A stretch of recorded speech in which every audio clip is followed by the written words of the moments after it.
Hi, this is Mike from Mike's Unboxing Reviews and How To, and today we're going to take a look at the Xiaomi Mi A1.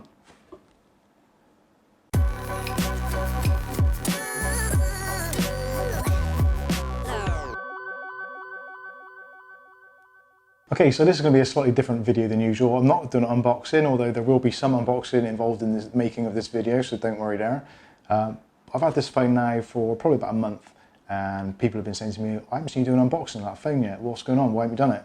Well, the reason is because it is basically my daily driver. So I'm using it every day for my normal everyday needs. So that's email, internet, Fitbit reports, 8-ball pool, all those kind of things.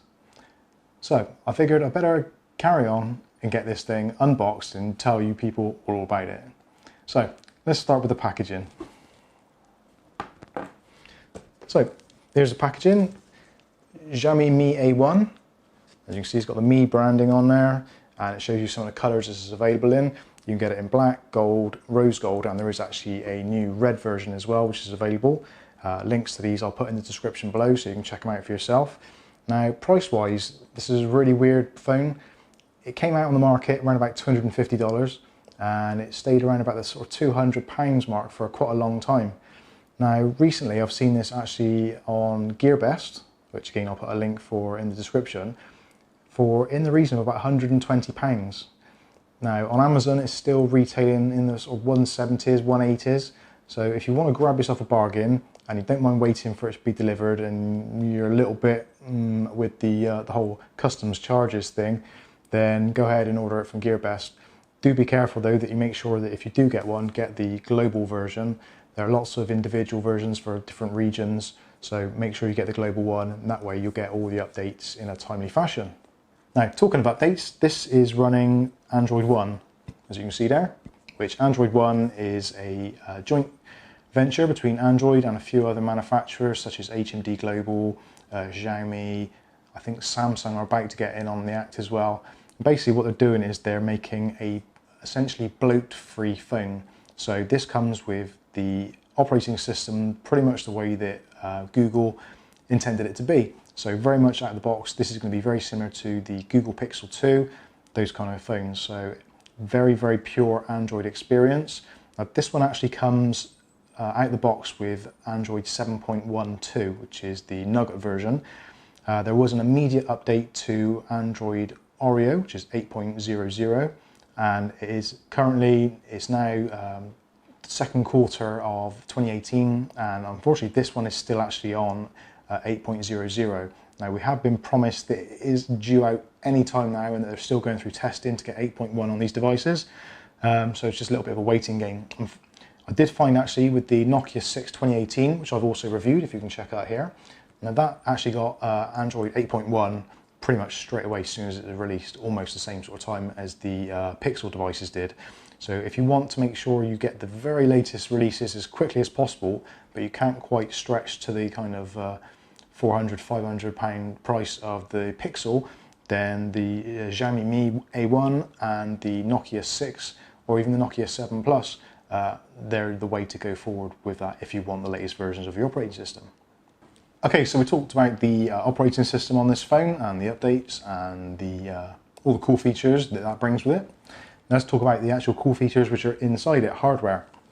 So it comes with a dual camera setup, which is pretty much like your flagship devices. Now, if you're looking at this for the first time and you've not seen it before, you'll find it's very similar to that of the iPhone 7. Now, if you put iPhone 7 and one of these sort of next to each other, they do look very similar, apart from obviously the fingerprint reader being on the back and not on the front, but other than that, these two designs do share a lot in common. So you've got a dual camera on the back, which has 12 megapixel sensors. Now the two lenses do two things. One is your normal everyday snapper. The second one is a telephoto lens, which can give you 2x optical zoom, or in certain instances with the camera app, you can use it to create a blurred depth of field effect, which is a little bit hit and miss, but with a bit of practice you can get some really nice looking shots, which hopefully you'll see popping up around here, or I'll link to in the description below. So processor wise, now all of this 5.5-inch screen, the 1080p resolution and all these great camera options will need power in.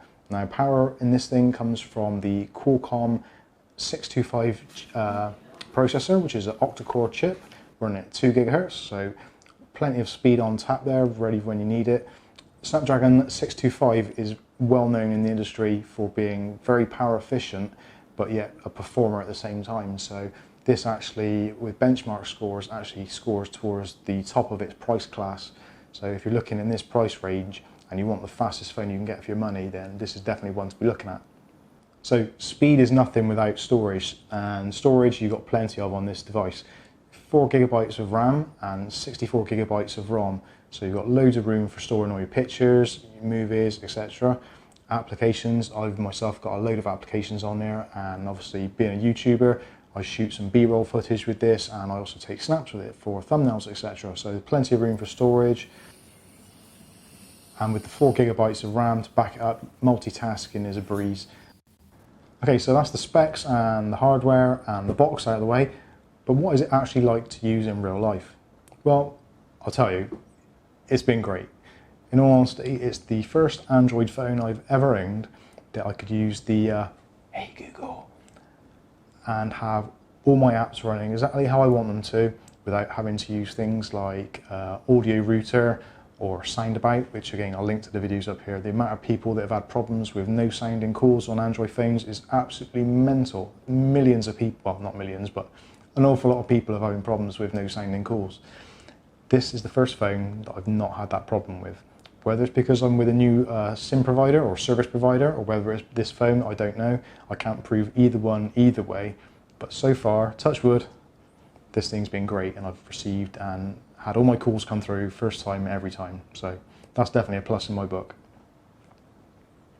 When it comes to using the phone in daily use, I generally tend to close all my apps straight after I've used them, or pretty much straight away after I've used them, just to maintain my battery life. And by the way, the battery life in this is great. It's got a 3080 amp hour battery, so that's a 3080 amp hour battery. It is non-removable, as you can see, because it's a sealed chassis. It's a metal unibody. So the battery isn't removable, but it does last pretty much 2 days with reasonable usage, and it's pretty easy to charge with the USB-C type connector. You're looking at about 30% of your battery to be recharged up in about half an hour. So not as fast as the fastest fast chargers, but still a step in the right direction, and it's great to see USB-C included at a phone in this price point. Now, while we're talking about the USB-C at the bottom here, you've also got your loudspeaker and a microphone, and on the top you've also got a noise cancelling microphone, and you'll also notice, possibly not in this light, but in the B-roll I'll be showing, there's another little thing there, which is the IR blaster. So this device actually comes with a built-in kind of all-for-one remote control. So you can program your remote control to program your TV, something on your computer, whatever you want. So basically you've got built-in remote control. Now, I've thought to myself, why the heck am I ever going to need that? But you'll be surprised how many times you use it when you've actually got it installed. And also you can use it to wind up your friends and family by turning the TV off when the World Cup's on. Now, you better not do that, you probably will upset them. Anyway, I'm digressing. So on the following round, so you've got the buttons on the side. Now the buttons are very nice, very clicky, very tactile, and you can definitely tell when you've pressed them. They don't feel at all loose in their housing, so it's all very well made in that sort of metal unibody construction. And moving around to the back again, fingerprint sensor, which I've touched on slightly. I kill myself. So dual camera, you've got a dual LED flash, fingerprint reader, which is very responsive and very accurate. And if anything, actually that would be another one of the things that I would say differentiates it between the Nokia 6 2018 and the Xiaomi Mi A1. The fingerprint reader on the Nokia was a little bit on the small side and was a little bit hit and miss when you actually tried to get your finger in the right position. This, the fingerprint reader, it just feels like it's in the right place. So as you grip it, it's always there. You can store, I think, up to 5 fingerprints in the memory, so you can have multiple fingers, and it doesn't matter if you pick it up with one hand or the other, you can still use it to access the device, which is brilliant. The loudspeaker on it I found to be pretty loud. The ringer, weirdly, is actually a lot louder than the loudspeaker. I'm not too sure why that is, but there is actually scientific evidence that that is true, because I've looked at the specs and there's about 90 decibels for the ringer and about 74 decibels for the speaker, which is kind of odd, but I guess at least you're going to not miss any calls. So loudspeaker, yeah, touched on that. We've got a front-facing camera, which is a 8 megapixel front facer, so you can do selfies, etc., and they come out quite nice, although slightly overexposed. I'm tempted to try and do a selfie, but now it's going to be massively overexposed because I've got a massive studio light there, so I might take a selfie a little bit later out in the dark so you can see what that's like, and I'll do it in the sunlight, and I'll try and put it in here somewhere so you can see what it's actually like. But in this light, doing a selfie is a ridiculous idea. What else can we say? So we've touched on the camera, the screen. The screen itself is actually really nice. The LCD, it's got very good blacks, and the resolution is exceptionally good. The detail and clarity of the screen's good, and even in sunlight I find it to be really easy to read. The multitasking, which I'll show you now, I've got a few apps open there, and you can go through and it's all very nice and quick. Hot deals. Now actually this does bring me on to quite an important point, which may be a deal breaker for some of you. Now the buttons aren't in software, the buttons are actually capacitive buttons at the bottom of the screen, which if I press there you can possibly just about see that they've lit up. So on the left hand side you've got the multitasking button, in the middle obviously you've got the home button, and on the right hand side you've got the back button. Now on most Android phones it's actually the opposite way around, so your back button's on the left and the sort of the app changing one is on the right. Now that did take me a little while to get used to, but now I'm actually used to it. It has become second nature. I guess it's like most things, if you get enough muscle memory then it will become second nature and it's quite easy to use. So that'd be one thing I would mention. But the one good thing about this is if you're using your phone to record video footage or you're doing screenshots, obviously there's not going to be any on-screen display for the keys. So I've had some people message me asking how can they get rid of the buttons in Android when they're doing screenshots or making recordings of videos. Now this is a really easy way of doing it by getting yourself a phone with hardware buttons, so they're physically not going to be on the screen. Anyway, I'm digressing. So let's have a look. I'll show you quickly what is in the box, because I said I was going to unbox some of it, so I am going to do that. So you get a box inside of a box. You've got your SIM release tool, your USB Type-C cable. In this end you have the 2 amp hour 5 volt war volt power pack, you know what I mean. Obviously I very rarely use these days because I've got USB sockets all around the house and I generally tend to use those, but it's always nice to have those included in the box, especially USB-C, because USB-C is still pretty much in its infancy. Most people are on either the lightning connector or the kind of micro USB, so there's always somebody, oh, can I borrow a USB-C? So yeah, well you can because it's mine, you're not having it. So screen protector with a microfiber cloth to keep your screen nice and clean.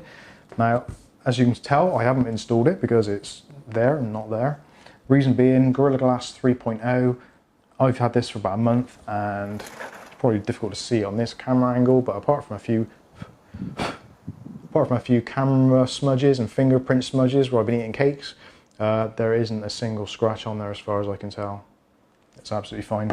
So really good screen, Gorilla Glass 3.0.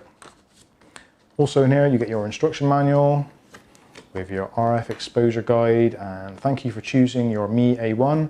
Talks to you about the SIM tray. Now the SIM tray actually is a dual SIM tray, so you can have 2 SIMs, although if you use a secondary SIM, the secondary SIM will only do a maximum of 3G and 2G. The single SIM, the main SIM, will do 4G, 3G, 2G, etc. So the second one is really designed as a backup. I don't think you can use both of them at the same time, so you have to switch manually between the two. Right, okay, I think that is pretty much everything that is in the box. Final thoughts, summing up. I think personally it's a great phone. A few little quirks to get used to. The hardware buttons for me at the beginning were a real challenge, and the other challenge was paying the extra price that I did via buying it on Amazon. But with that, I did get the safety and the knowledge that if anything was wrong with it, or it went wrong, or I just didn't like it, within 30 days I could send it back. And obviously, being that I bought it from an Amazon seller, any problems within a year, I can contact them directly and get things sorted out. But I think it's a great phone. It's served me really well. I'm still torn between the Nokia 6 2018 and this one, but at the moment this one's taking it. So take that as a recommendation if you will. Anyway, I've waffled on for far too long. If there's anything I haven't covered in this video, feel free to put it in the comments section below and I will try and answer your questions as quickly and as honestly as I possibly can. But in the meantime, I've been Mike. This is Mike's Unboxing Reviews and How To, and this has been the Xiaomi Mi A1. Thanks for watching.